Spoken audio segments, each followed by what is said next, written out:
G'day legends, and welcome to this week's video. On this occasion we're going on location and I'm going to take you through a shot that I've got in my mind. We're at a little sort of swimming hole, and it's not a super spectacular place, but it's a place that's got a nice feel, and you know, we've had a few nice moments down here with my family's swimming in this little tiny water hole or plunge pool type thing, and I just wanted to capture a feeling. There's a sort of an obvious shot looking into the plunge or the waterfall, which I don't think looks really good, but I'm going to try and shoot something a little less obvious for this spot, and you know, see if I can come up with something good. So for you guys that haven't seen me before, my name is Tom Woods and I run water photography courses. I've got a link below this video if you want to learn more about what I offer with that. But yeah, today we're in this beautiful environment.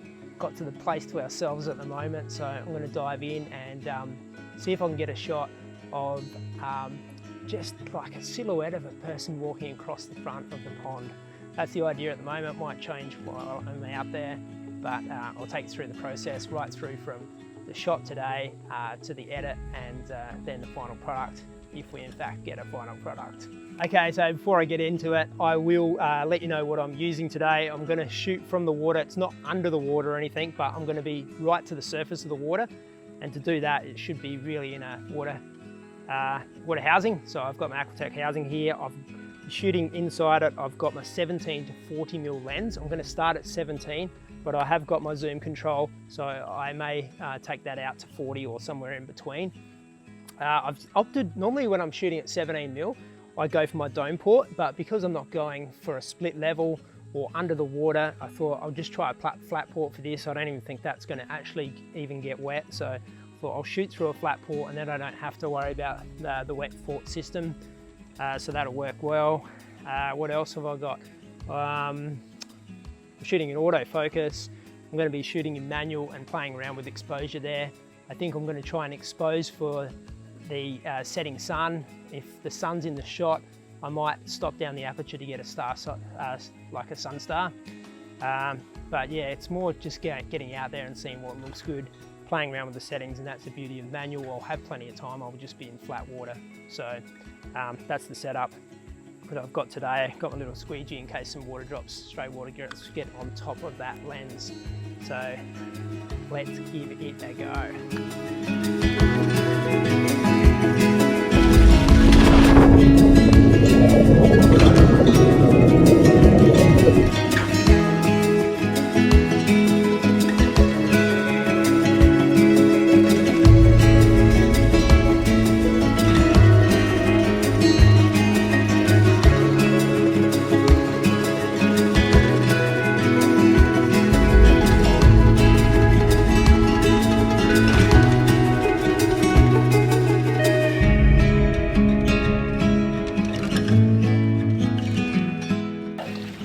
Okay, so I had a plan for this because a couple of weeks ago I was down here swimming with my family, and I saw this shot because we were swimming here quite on dusk, and there was a clear night light tonight.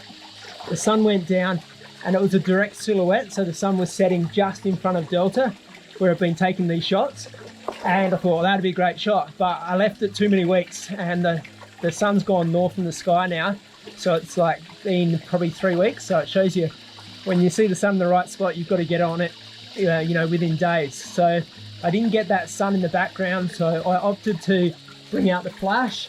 And so this flash here that I'm using is a Slave, and it's sending off, and this one's going off at no power at all. And this one, it's sending the flash to, it's sending the signal to that big softbox up there, and I've got 2 speed lights in that, and getting a little bit of side lighting to light up Delta, just to give it something more dynamic. So I've shot silhouettes without the flash, and then I've shot a couple with the flash to see if they work out. So didn't quite get what I was exactly looking for in my head, but we've come up with something anyway because we've got all this gear down here, so we made something work. But that's a wrap for this week. We'll take it into the editing room now and show you the rest of the photos. So like I said, in the field, What I was planning on getting was a nice starburst where you can get a beautiful starburst effect from the low setting sun. And I wanted to silhouette the model in front of the water, get the foreground water leading into the model with the sunburst, you know, coming out the side of the leg or side of the body or something like that. It would look really funky and cool. So unfortunately though, the 2 weeks had passed and the sun always moves.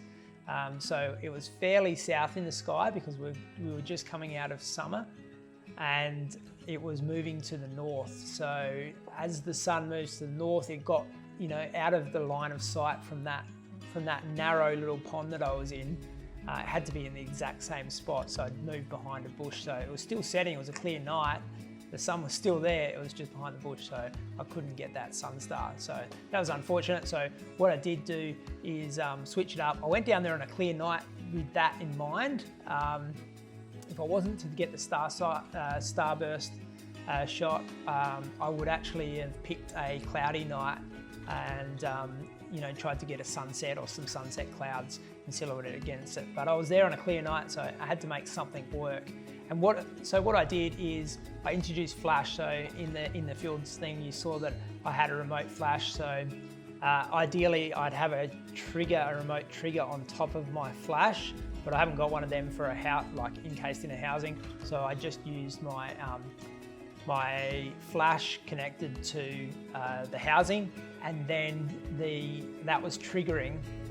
So this was the master flash that wasn't doing anything, but it was triggering two flashes from the side, which I had Sharon holding through a softbox to get side lighting rather than directly off the camera. So I am actually just putting together an entire module on flash photography, especially from the water, inside of my water photographer course. So that will actually be either already in there if you're watching this video a bit later, or if you're watching this video as soon as it released, it's coming really soon. So there will be another module in there. So once again, if you wanted to get access to the full complete water photography course, the links are below to get access to that, but just email me any questions anytime. So that extra module will be really cool because I'm going to go deep into using flash, and especially in the water.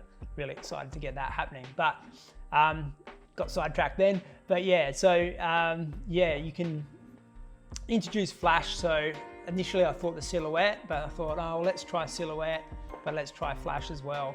And so my final two shots that I came up with were one that was silhouetted and one that was flash. So we'll go to those pictures now and just take a look at what I got. Like I said, they weren't my heroes, but they should come off for the purposes of this video, just to show you that you can adapt. So yeah, the first one I've got there is obviously the one with the flash. So what I wanted was that low perspective, so the water leading into the model.